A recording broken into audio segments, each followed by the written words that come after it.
मेरा नाम सोहम है और आप मेरी कहानी सुन रहे हैं रेडियो सिटी डर पे। ये कहानी कुछ 10 साल पहले की है, जब मैं 15 साल का था और मैं वसई में अपने दादा दादी के साथ रहता था। अब के वसई और तब के वसई में बहुत ज़्यादा फ़र्क है। तब वसई एक रूरल गांव था, कच्ची सड़कें थी, बिजली का थोड़ा प्रॉब्लम रहता था, सड़कों पे लाइट नहीं होते थे। तो ओवरऑल बहुत ही rural kind of an environment था। तब मैं ट्यूशन में अपने टीचर के पास जाता था, जो मेरे घर से 20-25 मिनट के दूरी पे रहते थे, और मेरा मोड ऑफ ट्रैवल साइकिल रहता था। मैं साइकिल लेके जाया करता था। ये कहानी एक रात की है जहाँ पर मुझे अपने टीचर के पास एग्ज़ाम देने जाना था और मुझे आते आते लेट होने वाला था। सो टीचर ने मेरे घर पे फ़ोन करके ऑलरेडी बोल दिया था कि आज सोहम को लेट होगा। अभी जब हम ट्यूशन में जाते थे, मैं और मेरे दोस्त 5-6 दोस्त रहते थे और हम साथ में ट्रैवल किया करते थे। जब कोई दोस्त पीछे रहता था तो हमारा एक सिग्नल होता था, हम साइकिल की घंटी बजा के आगे वालों को बताते थे कि पीछे है।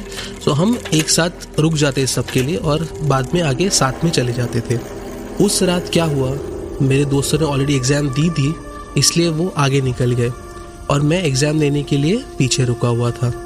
एग्ज़ाम ख़त्म होते होते 7-7:30 बज गए, अंधेरा होने लगा था और सड़कों पे लाइट्स भी नहीं होते थे।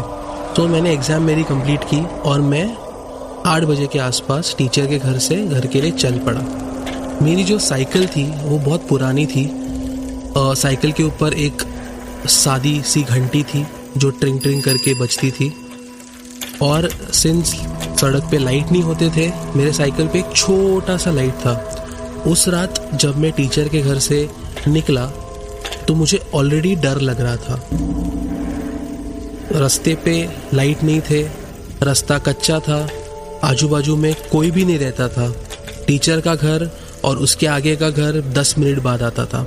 मैं धीरे धीरे धीरे साइकिल पे चल दिया।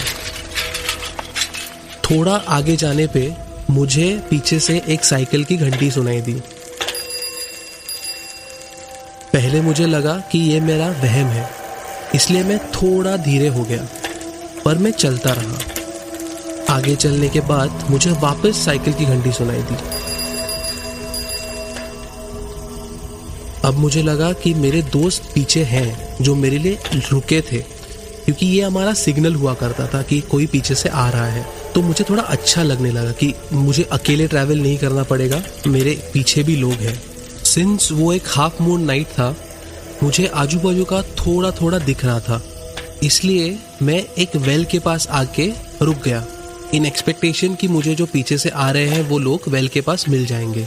अभी जब मैं रुका, जो घंटी की आवाज़ मुझे पीछे से आ रही थी वो धीरे धीरे मेरे नज़दीक आई।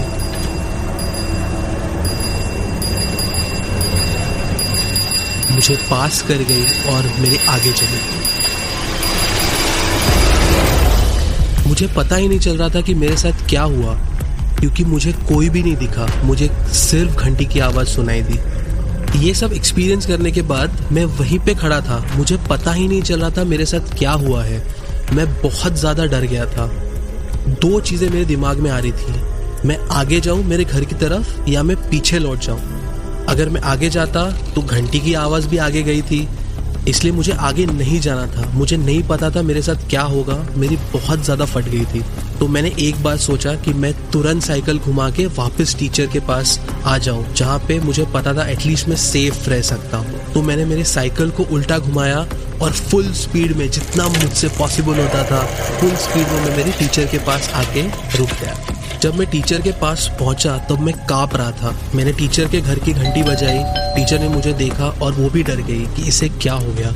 उसके बाद मैंने टीचर को पूरा इंसिडेंट बताया।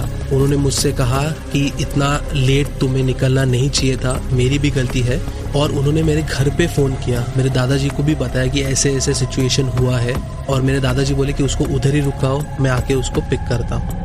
दादाजी घर पे आए, उन्होंने मुझसे बात की, जाना कि क्या हुआ, तो मैंने उनको सब चीज़ें बताई। दादाजी ने इसके बारे में कुछ भी मुझसे डिस्कस नहीं किया वो रात, वो मुझे लेके सीधा घर चले गए। अभी वो घंटी की आवाज़ क्या थी, वहाँ पे कौन था, मेरे पीछे कौन था, मुझे कुछ आइडिया नहीं है। पर वो जो एक्सपीरियंस था, वो एक्सपीरियंस मेरे साथ मेरी पूरी ज़िंदगी रहेगा। But I am very lucky to be able to come out of that experience and be safe.